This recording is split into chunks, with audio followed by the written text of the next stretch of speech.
மீண்டும் இன்று வியாழன் இரவு திருமண அன்பின் சிகிச்சைக்கான கூட்டம் நடந்து முடிந்த இந்த நாளிலே உங்களை சந்திப்பதிலே மிகுந்த மகிழ்ச்சி அடைகிறேன். ஒவ்வொரு வியாழக்கிழமை மக்கள் யார் நீங்கள் ஒருவேளை திருமணத்திலே பலவிதமான சவாலான சூழ்நிலைகளை சந்திக்கிறீங்க. உங்களுக்கு என்ன செய்யணும்னு தெரியல, இல்ல என்ன முடிவு சரியான முடிவுன்னு தெரியல, இல்ல இந்த நேரத்துல இந்த இந்த வார்த்தை இந்த முடிவு சரியானதா, நீங்க பல குழப்பத்துல இருந்தாலும் உங்களுக்கோ உங்கள் பிள்ளைகள் வாழ்க்கைக்கோ அல்லது உங்க நண்பர்கள் உங்களுக்கு தெரிந்தவர்களுடைய வாழ்க்கைக்கோ நீங்கள் ஒரு ஆலோசனையை பெற விரும்பினால், மனுஷனுடையதல்ல, கண்டிப்பா தேவனுடைய ஒரு ஆலோசனை, அதே போல அனுபவத்தினுடைய ஒரு வழிகாட்டுதலை பெற விரும்பினால் முற்றிலும் இலவசமாய் நீங்கள் நேரடியாய் இந்த சிறப்பு நாளில் நடக்கிற இந்த சிறப்பு ஆலோசனை கூட்டத்துக்கு வரவேற்கப்படுகிறீர்கள். மேலும் விசுவாசத்தின் ஜபத்தை பெற்றுக்கொள்ளும்படி இருவர் ஒரு மனதோடு ஜெபிக்கிற சமயம் ஒரே காரியத்துக்காய் கர்த்தர் அதை உறுதிப்படுத்துகிறார். எனவே நீங்கள் தனிமையிலே போராடுவதை போல உணர்ந்தால், ஒரு கெட்ட பழக்கத்துல பாதிக்கப்பட்ட குடும்ப உறுப்பினரை மாற்ற தனிமையிலே போராடுவதை போல உணர்ந்தார், அல்லது நீங்கள் தாமே ஒரு கெட்ட பழக்கத்தினுடைய அடிமைத்தனத்துல உங்களை பார்த்து வெளியே வர முடியாமல் போராடி கொண்டிருந்தார், வருமானங்களை நீங்க அடித்து கொண்டிருக்கிறீங்க, வேலையில கெட்ட பெயரை சம்பாதித்து கொண்டிருக்கலாம், வியாபாரத்துல தோல்வியை சந்தித்து கொண்டிருக்கலாம், வெளியில நல்ல பெயர் எடுக்க முடியாத ஒரு நிலைமைக்கு இந்த கெட்ட பழக்கம் உங்களை கொண்டு சென்றிருந்தால், நான் சொல்லுகிறேன், கவலைப்படாதன். இது வெறும் ஒரு மனுஷ ரீதியான முயற்சியினால் மாத்திரம் செய்யப்படக்கூடியது அல்ல. கண்டிப்பா இதுக்கு பின்னால் ஆவிக்குரிய தாக்கம் உண்டு. ஒவ்வொரு கெட்ட பழக்கத்துக்கு பின்பாய் ஒரு ஆவிக்குரிய தாக்கம் உண்டு என்பதை சாட்சியின் மூலமாய் நான் உங்களுக்கு நிரூபிக்க விரும்புகிறேன். முதலாவது, அதன் அறிகுறிகள் எப்படிப்பட்டதா இருக்கும்? சிறு விளக்கத்தின் வீடியோ பாருங்கள். தொடர்ந்து ஒரு அற்புதமான சாட்சியை கவனிங்கள். எப்படி இந்த தாக்கத்தினால் பாதிக்கப்பட்ட ஒருத்தர் நடந்து கொள்வார். பல நேரத்துல நம்ம பேசும்போது கூட அவருக்கு அந்த நேரத்துல புரியாது, நாம் அவருக்கு அதை தெளிவுபடுத்த முடியாது. ஆனா அதே அந்த நபர் அந்த அசுத்தத்திலிருந்து விடுபடும் போது, அது நீக்கப்பட்ட பிற்பாடு, அவரை விட்டு வெளியேற்றப்பட்ட பிற்பாடு அவர் ஒரு மனநிலைக்கு வருகிறார். கேட்கக்கூடிய, புரிந்து கொள்ளக்கூடிய, யோசிக்கக்கூடிய, நிதானிக்கக்கூடிய ஒரு மனநிலை. அப்பொழுது கண்டிப்பாய் தேவனுடைய சக்தி அங்கே செயல்படுகிறது. அவர் வாழ்க்கையிலே உள்ளும் புறம்பும் அதி அற்புதமான, நம்ப முடியாத, ஆச்சரியமான மாற்றங்களை ஏற்படுத்த முடியும். அப்படியான ஒரு சாட்சி தான் நீங்கள் பார்க்க போகிறீர்கள். இந்த அடையாளத்தை தொடர்ந்து 10 அடையாளங்களை கூர்ந்து கவனிங்கள். இப்பொழுது உங்களால் தூங்க முடியவில்லை, ஆனால் அலாரம் ஆஃப் ஆகி விடுகிறது. பிற்பாடு மிக அலுவலான வேலையை செய்ய நீங்கள் தோன்றுகிறீர்கள். ஏராளமான காஃபி, எனர்ஜி ட்ரிங்கை உட்கொண்டு அந்த நாளை நீங்கள் கடந்து செல்கிறீர்கள். இழந்தவராய் இப்படியாவது அவங்க வாழ்க்கை சென்ற வருடம் முழுவதும் இருந்தது. நாளை உறங்க முடியவில்லை என்பது சாதாரணமான ஒரு விஷயம் அல்ல. இது மாத்திரம் நீங்கள் சந்திக்கிற பிரச்சனைகள் அல்ல. வீட்டில் நீங்கள் பார்க்கிற அந்த நிழல்களை பற்றி என்ன சொல்வது? அப்படி அதிலிருந்து நீங்கள் விடுபட போகிறீர்கள்.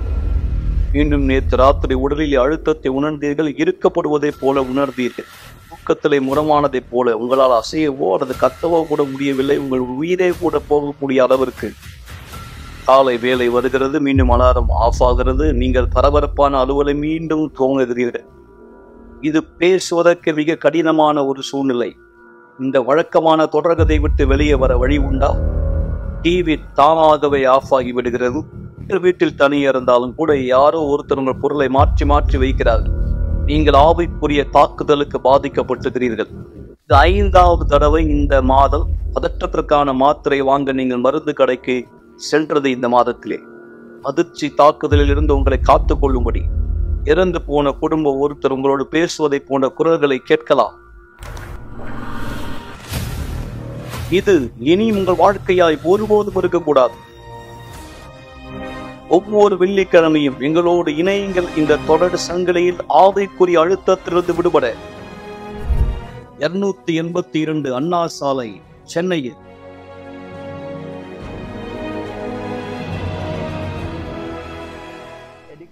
கெட்ட பழக்கம் எனக்குள் வளர துவங்கியது.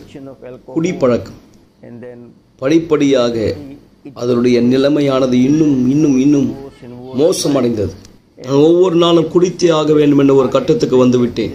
நான் அவர்கிட்ட சொல்லியிருக்கேன், நீங்கள் இந்த மாதிரி குடிப்பழக்கத்துக்கு அடிமையாக இருந்தீங்கன்னா நான் உங்களை விட்டு போயிடுவேன். என்னுடைய அண்ணனோட வீட்டுக்கும் அக்காவோட வீட்டுக்கும் நான் அடிக்கடி போயிடுவேன். என்னுடைய அண்ணன் இவர்கிட்ட பேச வருவார், ஆனால் இவர் அதிகப்படியான குடிப்பழக்கத்துக்கு அடிமையாக இருந்தார். அதனால நான் விவாகரத்து செய்யணும்னு நினச்சேன். அதிகப்படியான குடிப்பழக்கத்துக்கு அடிமையாக இருந்தார், அதை என்னால் தாங்க முடியல. வாழ்க்கையானது கால்வாய்க்குள்ளே செல்வதை போல இருந்தது. என்னுடைய வாழ்க்கையில் நான் சோர்ந்து போய் கொண்டிருந்தேன். எவ்வளவு அதிகமாக என் வாழ்க்கையை நான் இழந்து கொண்டிருந்தேனோ அந்த அளவு அதிகமாய் நான் குடியை எடுத்துக்கொண்டேன். என்னை பொறுத்தவரை வாழ்க்கை என்பதே இல்லை. வாழ்க்கையில் எந்த ஒரு பிடிப்பும் எனக்கு இல்லை. மன அழுத்தம், கெட்ட பழக்கம். நான் செய்வினை எடுக்கிற இடத்துக்கும் போயிருக்கேன், எப்படியாவது அவர் குடிக்காம இருக்கணுங்கிறதுக்காக. மனைவி பூசாரிகளை அழைப்பால் அநேக ஏராளமான தொகை பணம் நான் அதற்காக செலவு செய்வேன். ஆனால் எதுவுமே ஒழுங்காய் நடைபெறவில்லை. எதுவுமே நான் விரும்பியதை போல நான் செல்ல வேண்டிய பாதையில் எதுவும் ஒழுங்காக செல்லவில்லை.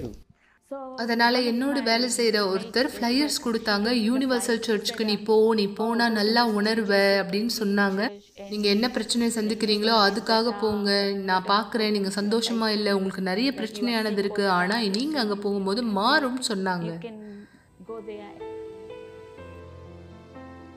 இன்னும் சொல்ல போனா என் இருதயம் நான் வித்தியாசமா இருக்கிறத உணர்ந்தேன். நான் ஆலயத்துக்குள்ள வித்தியாசமா இருக்கிறத உணர்ந்தேன்.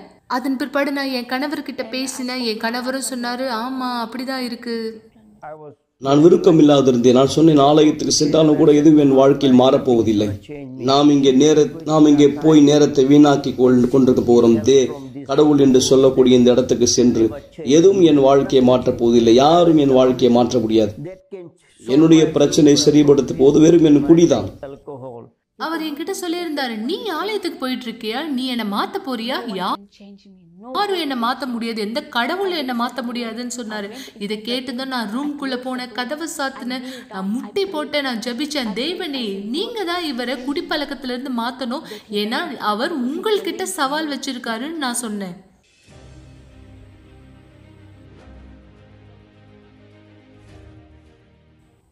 அவர் குடிப்பழக்கத்தை நிறுத்தின பிற்பாடு எப்பெல்லாம் அந்த குடியை எடுக்கிறாரோ அவர் வாந்தி எடுக்க ஆரம்பிச்சார்.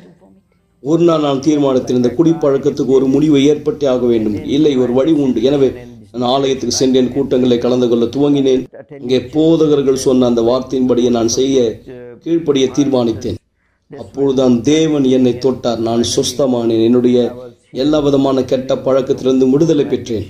நான் பரிசுத்த ஆவியினால் அபிஷேகத்தை பெற்றுக்கொண்டேன்.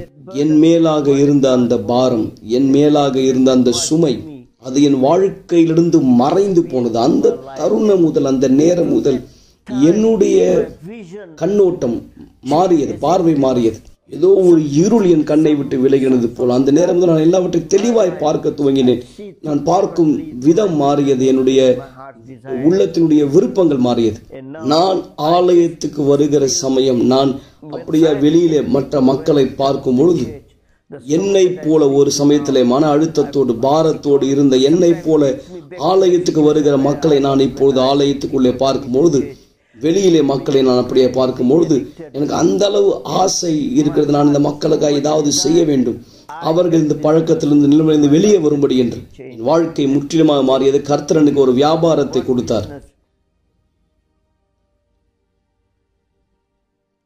இன்றைக்கு இந்த கொரோனா வைரஸ் காலத்தினால் அநேக வியாபாரங்கள் மூடப்பட்டு விட்டதானால் எங்களுடைய வியாபாரமானது செழிப்படைந்து கொண்டிருக்கிறது. நாங்கள் மேலும் மேலும் மேலும் அநேக கான்ட்ராக்டுகளை பெற்றுக் கொண்டிருக்கிறோம். இந்த விடுமுறை நாட்களிலும் கூட நாங்கள் சில நேரங்கள் மட்டுமே ஓய்வெடுக்கிறோம், சில நாட்கள் மட்டுமே. உடனே மீண்டும் வியாபாரத்துக்கு செல்ல வேண்டியிருக்கிறது. என்றால் அந்த அளவு வியாபாரங்கள் வந்து கொண்டிருக்கிறது. நாங்கள் ஓய்வெடுத்தால் அதை எங்களால் சரி செய்ய முடியாது. அநேக கான்ட்ராக்டுகள் எங்களுக்கு அந்த அளவு வந்து கொண்டிருக்கிறது. மேலும் இந்த குடி பழக்கம், எல்லா விதமான அந்த மன அழுத்தம், இது எல்லாமே முடிந்து போன கதை தான். எங்கள் வாழ்க்கையில் எல்லாம் பழைய கதை என்றுதான் இப்போது நான் சொல்ல முடியும். அது எல்லாமே புதைக்கப்பட்டு விட்டது, பழைய வாழ்க்கை. இன்றைக்கு நான் இப்போது இங்கே புது சதீஷாய் பேசிக் கொண்டிருக்கிறேன். இப்ப நாங்க 2 பேருமே சந்தோஷமா இருக்கோம். நான் அவர் கூட ஒன்னா இருக்கேன். முன்னாடி என்ன நடந்ததோ அதை நான் எப்பயும் மறந்துட்டேன். எங்களது வாழ்க்கையில் எங்களுக்கு கிடைத்த மிக பெரும் ஆசீர்வாதம் பரிசுத்த ஆவியானவருடைய அபிஷேகம். பரிசுத்த ஆவியின் மூலமாக ஒரு குடும்பமாக, ஒரு ஆலயத்திலே உறுப்பினராக ஒன்றாக இணைந்து ஆண்டவராக இயேசு கிறிஸ்து எங்களை பூமிக்கு அதற்கு அனுப்பினார அந்த நோக்கத்தை எங்களால் கைப்பற்ற முடிகிறது, அடைய முடிகிறது.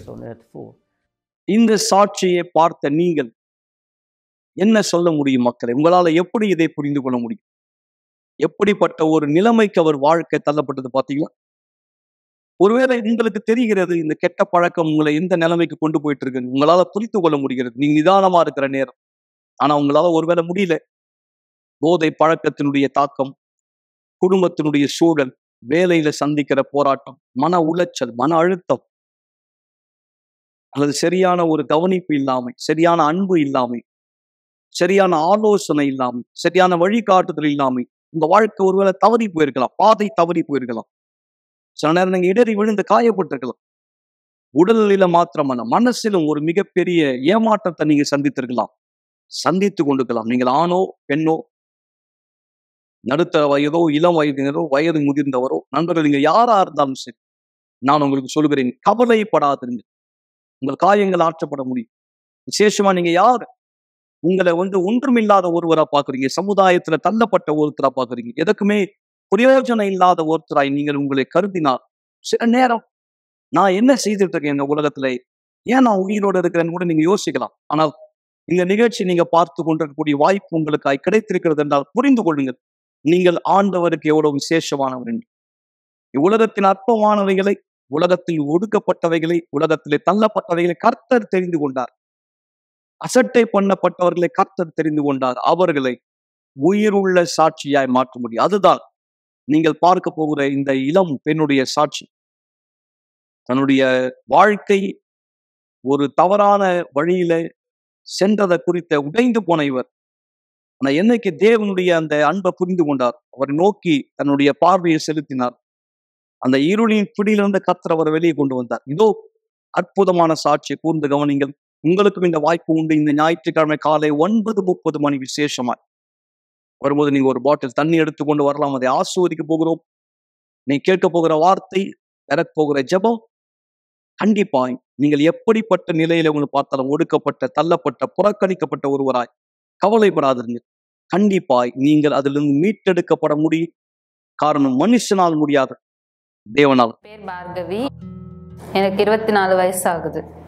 எனக்கு முன்னாடி ஆலயத்துக்கு வர்றதுக்கு முன்னாடி எனக்கு தற்கொலை எண்ணமானது இருந்தது, மன அழுத்தமானது இருந்தது, பயமானது இருந்தது, எனக்கு கட்டுப்படுத்த முடியாத கோபமானது இருந்தது. எனக்கு என் லவ் லைஃப்ல ப்ராப்ளம் இருந்ததுனால எனக்கு ஒரு சமாதானமே இல்லாத நபராக இருந்தேன், ஒரு நிம்மதி இல்லாத நபராக இருந்தேன். நான் ஒரு நரகத்தை சந்திக்கிற நபராக நான் இருந்தேன். எனக்குள்ள ஒரு அழுத்தமானது இருக்கும், ஒரு பாரமானது இருக்கும். என்னால் எதுவுமே செய்ய முடியாது, என்னால் ஃப்ரீயாக இருக்க முடியாது எல்லார போல. ஆனால் எனக்குள்ள அந்த பாரம் இருந்துகிட்டே இருக்கும், அந்த பயம், அந்த கட்டுப்படுத்த முடியாத கோபம். எது பண்ணாலும், யார் மேலே இருந்தாலும் எனக்கு அந்த கோபமானது இருக்கும். எங்கள் அப்பா அம்மாவை பார்க்கும்போது ஒவ்வொரு நாளும் அவங்க 2 பேரும் சண்டை போட்டுகிட்டே இருப்பாங்க. எங்கள் அப்பா குடிச்சிட்டு வருவார், எங்கள் அம்மா கூட சண்டை போட்டு இருப்பார். இதை பார்க்கும்போது எனக்குள்ளே ஒரு அழுத்தமானது இருக்கும். ஏன் நான் இன்னும் இருக்கிறேன், நான் இறந்துட்டா கூட நல்லா இருக்குமே.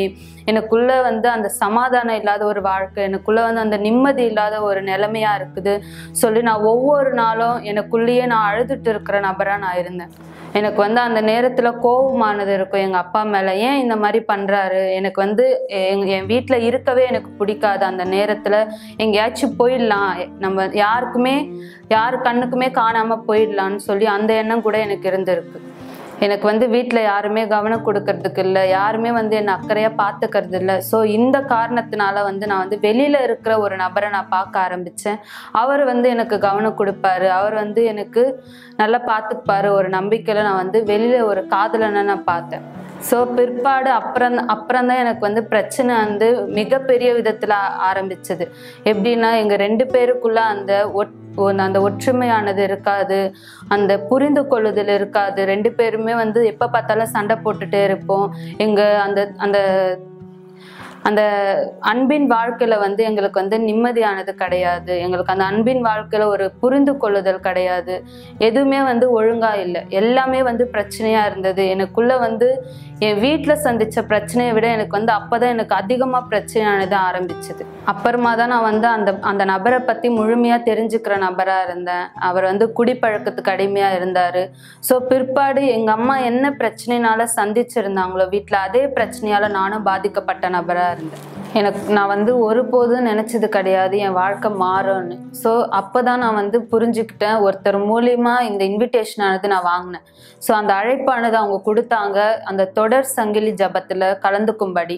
ஸோ நான் அந்த இடத்துக்கு போனேன். அந்த இடத்துல இருக்கிறவங்க எனக்கு உதவி செஞ்சாங்க. ஒவ்வொரு வெள்ளிக்கிழமையும் ஒவ்வொரு ஞாயிற்றுக்கிழமையும் வர சொல்லியிருந்தாங்க. ஸோ தண்ணி பாட்டிலானது எடுத்துகிட்டு வர சொன்னாங்க. அதை ப்ரேயர் பண்ணி கொடுக்கும்போது விடுதலையானதை நான் பெற்றுக்கொண்டேன். ஸோ நான் அந்த தண்ணியை எடுத்துட்டு வீட்டுக்கு வந்த பிற்பாடு நான் அந்த தண்ணியை பார்த்தேன். நான் வந்து தீர்மானிச்சேன், இந்த தண்ணியோட நான் குளிக்கும் பொழுது என் பிரச்சனை எல்லாமே மாறும், நான் வந்து முழுமையா விடுதலை பெற்ற நபரா நான் இருப்பேன்னு நான் தீர்மானிச்சேன். நான் விசுவாசத்தோட அந்த செயலானதை செஞ்சேன். பிற்பாடு நான் வந்து முழுமையா விடுதலை பெற்ற நபரா நான் இருந்தேன். எனக்கு வந்து வீட்டில் எந்த பிரச்சனையும் கிடையாது. அதே போல் என் அன்பின் வாழ்க்கையிலே நான் வந்து எந்த பிரச்சனையானதை சந்திக்கல. இன்னைக்கு நான் நல்லா உணர்றேன், ஒரு ஃப்ரீயாக இருக்கிற நபராக நான் உணர்றேன். நான் வந்து முன்னாடி நம்பலை என் வாழ்க்கை மாறும்னு. ஆனால் நான் இப்போ பார்க்குறேன் என் வாழ்க்கை மாறி இருக்கிறத. ஒவ்வொரு நாளும் நான் வந்து சமாதானத்தினால நிரப்பப்பட்ட நபராக இருக்கிறத.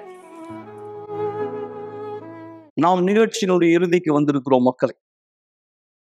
நாளை விசேஷமாய் வெள்ளிக்கிழமை எல்லா விதமான ஆவிக்குரிய தாக்கத்திலிருந்து விடுபடக்கூடிய சிறப்பு ஜபத்துக்கு நான் உங்களை வரவேற்கிறேன். கீழே நீங்கள் பார்ப்பதை போல காலை 8 மணி, 10 மணி, மதியம் 3 மணி, மிக விசேஷமா இரவு 7 மணிக்கு இந்த ஜபம் நடைபெறும். எந்தெந்த ஆவிக்குரிய தாக்குதலை நீங்க சந்தித்துக் கொண்டிருக்கிறீங்களோ உங்களுக்கோ அல்லது இன்னொருவர் முற்றிலும் இலவசமாய் நான் உங்களுக்கு விசேஷமான வரவேற்பு கொடுக்கிறேன். ஒருவேளை நீங்க வேற ஒரு மாநிலத்தில், தமிழ்நாட்டின் இந்த இடத்துல இருந்து இந்த செய்தியை பார்த்து கொண்டிருந்தாலும், இந்த நிகழ்ச்சியை கேட்டுக்கொண்டு பார்த்து கொண்டு நீங்க விசுவாசித்து கொண்டிருந்தால், அங்கே அதே இடத்துல ஜபத்துல என்னோட விசுவாசத்தை ஒன்றுபடுத்துங்கள். அங்கே கர்த்தர் தாமே தம் சக்தி உங்களுக்கு வெளிப்படுத்த முடியும். இந்த பெண்ணுடைய வாழ்க்கையில நடந்தது போல், ஒரு வாழ்க்கை உள்ளும் புறமும் பரிசுத்தாவி சக்தியால் மாறியது போல் உங்களுக்கும் கண்டிப்பாய் மாற்றம் சாத்தியம், நிச்சயம், எந்த சந்தேகத்துக்கு விடமில்லை மக்கள். எனவே சாட்சியை கவனிங்கள். இதனை தொடர்ந்து ஒரு டம்ளர் தண்ணீர், ஒரு பாட்டில் தண்ணி ஆயத்தப்படுத்தி குடும்பத்தோடு சேர்ந்துருங்க. இந்த நேரம் உங்களுடைய பிள்ளைகள் அங்கே இருந்தால் வீட்டில் கணவர், மனைவி, பெற்றோர்கள் குடும்பமாய் இணைந்திருங்க. சிறியோர் முதல் குழந்தை முதல் பெரியோர் வரை உங்கள் வீட்டின் மேல் நான் கர்த்தருடைய சமாதானத்தை, பாதுகாப்பை அறிக்கை செய்ய போகிறேன்.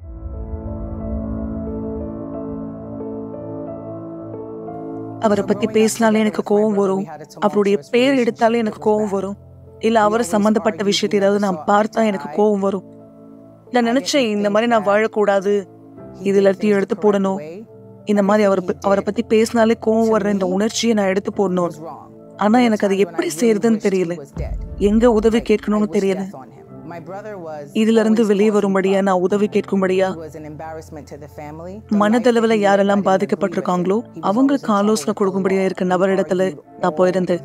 அவங்களிடத்துல நான் பேசியிருந்தேன், நான் விலக்கி சொன்ன எல்லாத்தையுமே. ஆனா அவங்க என்ன பார்த்த விதமே இவங்க ஏதோ பைத்தியம் ஆயிட்டாங்க அப்படின்னு நினைச்சாங்க.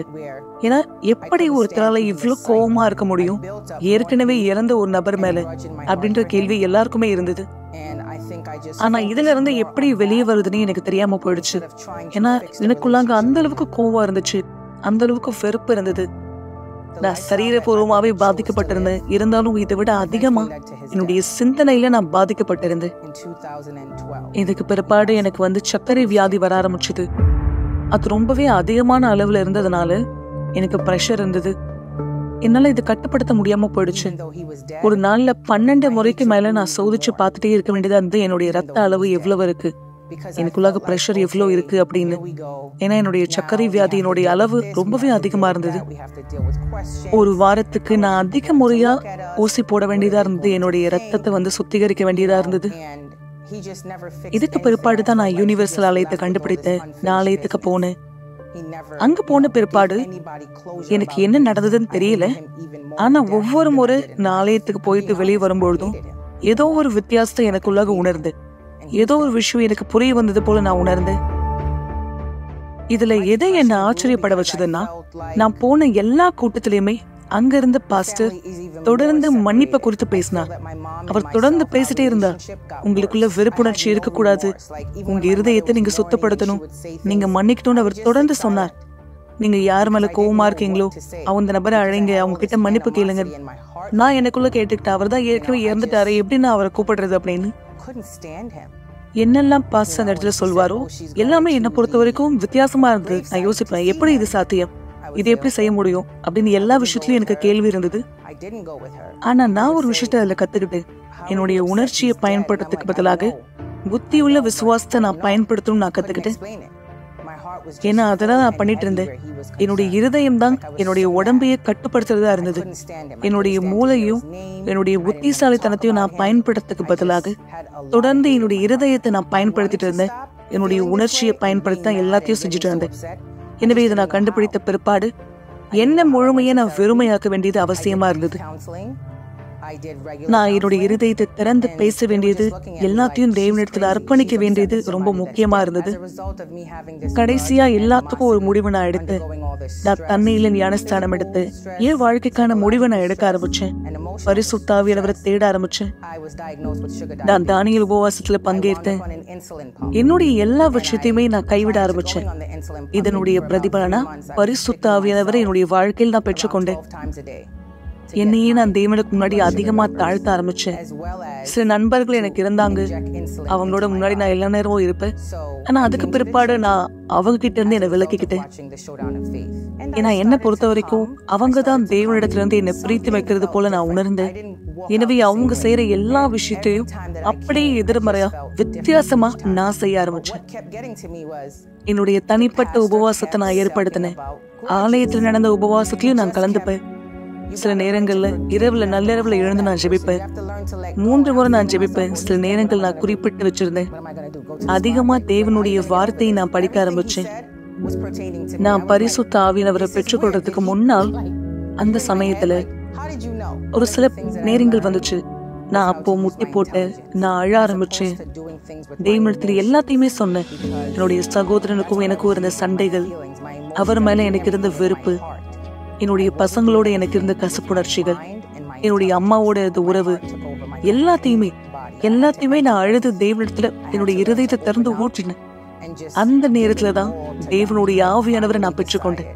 நான் புரிஞ்சுக்கிட்டேன் தேவன் என்னை மன்னிச்சிட்டாருன்னு. அந்த நேரத்துல இருந்துதான் என்னுடைய வாழ்க்கையினுடைய வித்தியாசங்கள் துவங்க ஆரம்பிச்சது. என்னுடைய சகோதரனை குறித்து நான் யோசித்தேன். நான் அவரை நினைச்சு பார்த்தேன். நான் அவரை மன்னிச்சிட்டேன்னு எனக்கு தெரியும். அவரை பத்தி பேசும்பொழுதோ அதுக்கு பிற்பாடு அவர் சம்பந்தப்பட்டதை பார்க்கும்பொழுதோ எனக்கு இனிமேல் அவர் மேல கோபம் வரல. பரிசுத்த ஆவியானவரை என்னுடைய வாழ்க்கைக்குள்ளாக நான் பெற்றுக்கொண்ட பிற்பாடு எனக்குள்ளாக இருந்த மிகப்பெரிய பாரம் என்னை விட்டு போச்சு. ரொம்பவே இலகுவா நான் உணர்ந்தேன். எனக்குள்ளாக இந்த பொறுமை, இந்த சமாதானம் தேவனுடைய ஆவியை பெற்ற பிற்பாடு மட்டுமே எனக்கு கிடைச்சது. இதுக்கு பிற்பாடு என்னுடைய வாழ்க்கையில பெரிய வித்தியாசங்கள் ஏற்பட ஆரம்பிச்சது. இதை என்னால விலக்கி சொல்ல முடியல. ஏன்னா என்னுடைய வாழ்க்கையில மூடப்பட்ட கதவுகள் திறக்க ஆரம்பிச்சது.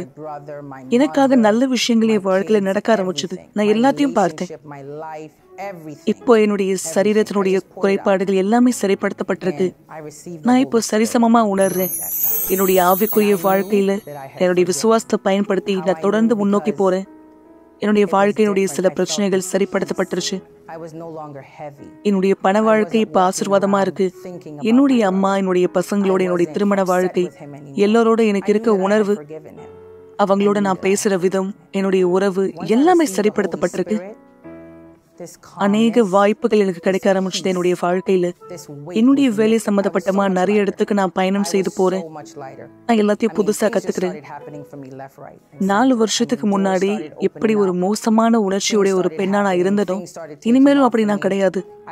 அப்ப நான் எப்படி இருந்தனோ அதை விட முற்றிலும் வித்தியாசமா நான் இப்ப இருக்கேன். இப்ப எனக்குள்ளாக அந்த பொறுமை இருக்கு, நிதானம் இருக்கு, தேவனுடைய சமாதானம் எனக்குள்ளாக இருக்கு. நான் இப்போ சில மக்களுக்கு உதவி செய்யறேன். தேவனுடைய வார்த்தையை அவங்களுக்கு கொண்டு சேர்க்கிறேன். தேவனுடைய ராஜ்யத்தையும் அவருடைய நீதியும் தேடுங்கள், பிற்பாடு அனைத்தும் உங்களுக்கு கூட கொடுக்கப்படும். இந்த வசனம் என் வாழ்க்கையில நிறைவேறினது நான் கண்ணால பாக்குறேன். என்னை சுத்தி இருக்க மக்களோட எனக்கு இருக்க உறவு மற்றும் தேவனோட எனக்கு இருக்க உறவு எல்லாமே அருமையா இருக்கு. எனவே நீங்க யாரு என்ன பார்த்துட்டு இருக்கீங்களோ, மன்னிக்க முடியாத தன்மையோட நீங்க யாரு கஷ்டப்படுறீங்களோ, நான் உங்களுக்கான ஆலோசனை கொடுக்கிறேன். நீங்க யூனிவர்சல் ஆலயத்துக்கு வரும்படியாக உங்களுடைய விசுவாசத்தை புத்திசாலித்தனத்தோட எப்படி பயன்படுத்துறதுன்னு நீங்க கற்றுக்கொள்வதற்கு, நீங்க உங்களுடைய உணர்ச்சியோ உங்களுடைய இருதயத்தையோ பயன்படுத்தாம உங்களுடைய புத்திசாலித்தனத்தை எப்படி நீங்க பயன்படுத்துறதுன்னு இந்த இடத்துல நீங்க கத்துக்கலாம். இந்த இடத்துல உங்களுக்கான உதவி கண்டிப்பா கிடைக்கும். இந்த இடத்துல நீங்க கத்துக்கலாம் எப்படி செய்யணும், எப்படி நீங்க மன்னிக்கணும்ன்றத உங்களால கத்துக்க முடியும். ஒரு கிளாஸ் தண்ணீரை ஆயத்தப்படுத்திக் கொள்ளுங்கள் அல்லது தொலைக்காட்சிக்கு அருகாமையிலே வாருங்கள். இந்த நேரம் உங்களுக்கான ஒரு சிறப்பு ஜெபத்தை நாம் செய்ய போகிறோம். சர்வ வல்லமையான தேவன், இந்த சமயத்திலே என்னோடு யாரெல்லாம் இந்த நேரம் ஜெபத்திலே குடும்பமாய் இணைந்திருக்கிறார்கள், ஒருவேளை குடும்பமாய் இணைய மிகவும் ஆவலா இருந்து, ஆனால் தனிமையாய் இந்த ஜெபத்தை இவர் கேட்டுக்கொண்டிருந்தார். தள்ளப்பட்ட, புறக்கணிக்கப்பட்ட, ஒடுக்கப்பட்ட அல்லது கைவிடப்பட்ட நிலைமையிலும் கூட, பரிதவிப்பான ஒரு நிலைமையிலே, அன்பை பெற முடியாத ஒரு சூழ்நிலை, அன்பு காண்பிக்க யாரும் இல்லாத ஒரு சூழ்நிலை, இந்த நபர் தன்னை பார்த்தார். இவர் ஆணோ பெண்ணோ, வயது முதிர்ந்தவரோ, ஒரு சிறு பிள்ளையோ, பட்ட படிப்பு, பள்ளி படிப்பு படித்துக் கொண்டிருக்கிறவரோ, அல்லது ஒரு வேலைக்கு செல்கிறவரோ, வியாபாரம் செய்கிறவரோ, சமுதாயத்தின் எந்த தகுதியை, எப்படிப்பட்ட ஒரு சூழ்நிலையை சேர்ந்தவராக இருந்தாலும் சரி, எந்த தரப்பினராய் இருந்தாலும் சரி, எந்த பாலினத்தை சேர்ந்தவராக இருந்தாலும் சரி, எல்லோருக்காக நான் ஜெபிக்கிறேன். காரணம், எல்லோருக்கும் கர்த்தரா இருக்கிறீர். அளவில்லாத அன்பினால் இந்த ஜெபத்தின் சக்தியின் மூலமாய் இவர்களை தொடும் தேவன். தண்ணீரை பருகுதலின் மூலம் அவர்கள் மனசுக்குள்ள இருக்கிற எல்லா சுமைகள் விலக, காயங்கள், பாரங்கள், துக்கங்கள், ஏமாற்றங்கள் விலக. தான் எதற்குமே பிரயோஜனம் இல்லை என்பதை போல இவர் தன்னை பார்த்தார். இவர் வாழ்க்கையும் பார்வைக்கு அருமையானது என்பதை உணர்த்தும் தேவன் இவரை சுஸ்தமான குடும்பமாய் இவர்களை ஆசீர்வதிக்கிறேன். சிறியோர் முதல் பெரியோர் வரை ஒவ்வொருவரை ஆசீர்வதிக்கிறேன். இந்த ஜெபத்தை நீர் கேட்டு பதில் கொடுப்பதற்காக, சமாதானத்தால் ஆரோக்கியத்தால் நிரப்புவதற்காக நன்றி. ஆண்டவராகிய இயேசுவின் பெயரால் ஆமென். ஆசீர்வாதமான தண்ணீரை குடியுங்கள் மக்களே. நான் உறுதியா நம்புகிறேன், தேவனுடைய ஜீவன் உங்களுக்குள் இருக்கிறது. கர்த்தருடைய சமாதானம் உங்களுக்குள் இருக்கிறது. உங்கள் குடும்பம் தேவனால் தொடப்பட்டது. நீங்க உறுதியா நம்பலாம். இந்த தருணத்துல நான் மேலும் உங்களை வரவேற்க விரும்புகிறேன். நாம் வெள்ளிக்கிழமை இரவு, சனிக்கிழமை இரவு, அடுத்த வாரங்களிலும் நம்முடைய தேசத்துக்காய் விசேஷமாய் ஜெபிக்க போகிறோம். நாம் கடந்து போகிற இந்த சூழல், தேவனுடைய கரம் நாட்டின் தலைவர்களை, அதிகாரிகளை, மக்களை நடத்தி செல்லும்படி, பாதுகாக்கும்படி, தேவனுடைய விருப்பம் நடைபெறும்படியா நாம் எல்லோரும் ஒன்றிணையலாம். கர்த்தர் தாமே இந்த தேசத்தை ஆசீர்வதிக்கும்படி, எல்லா சமுதாயத்தை சேர்ந்தவர்களை ஆசீர்வதிக்கும்படி. எனவே இந்த செய்தியை மறக்காதீர்கள், கேட்ட சாட்சியை மறக்காதீர்கள். நீங்கள் தேவன் பார்வைக்கு மிக விசேஷமானவர் என்பதை மறக்காதீர்கள். இதுவரை நீங்க உங்களை பற்றி எப்படிப்பட்ட மனப்பான்மையோடு இருந்து எனக்கு தெரியாது. ஆனால் இந்த இரவு தொடங்கி உங்கள் மனநிலையை மாற்றிக்கொள்ளும். கர்த்தர் பார்வைக்கு நீங்கள் அருமையானவர். அதை மீண்டும் உங்களை இதே நிகழ்ச்சி சந்திக்கும் வரை தேவனும் அனைவரை ஆசீர்வதிப்பாராக. சென்று வாரும். ஒரு நாள் நீங்க கடைசியா இந்த உலகத்துல எழுந்துப்பீங்க. அந்த நாள் கடைசியான நாளா இருக்கும்.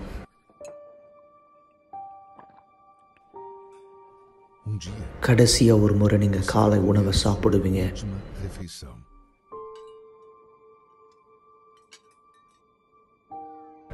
ஒரு நாள் உங்க குடும்பத்தினுடைய முகத்தை கடைசியா நீங்க பார்ப்பீங்க.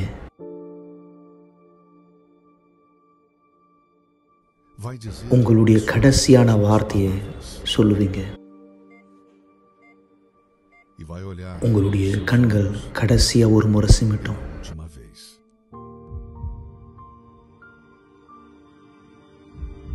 உங்க இருதய துடிப்பு கடைசியா ஒரு முறை துடிக்கும்.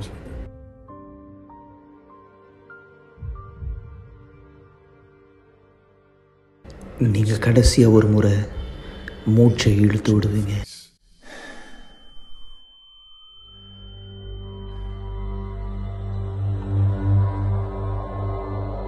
அந்த நேரம் உங்களுடைய ஆவிக்குரிய கண்களை திறக்கப்படும்.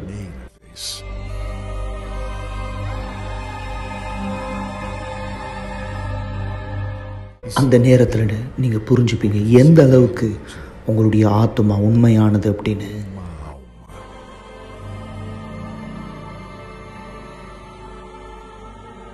அந்த நாள் இந்த பூமியில நடந்தது எல்லாமே உங்களுடைய ஆத்மாவை காப்பாற்ற மட்டும் நீங்க புரிஞ்சுப்பீங்க. கடைசியா ஒரு முறை நீங்க அதை பார்க்குற நேரம் உங்க ஆத்மாவை வந்து கொண்டு போறது யாரு?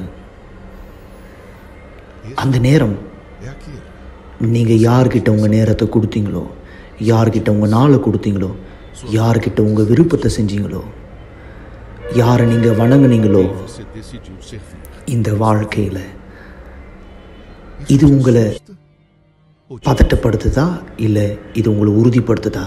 உங்க கடைசி நாள் இந்த பூமியில் உங்களுடைய முதல் நாளாக அமைய போது பரலோகத்தில் தேவனோடு சந்தோஷமா அல்லது நித்திய கால மரணம் நரகத்தில்?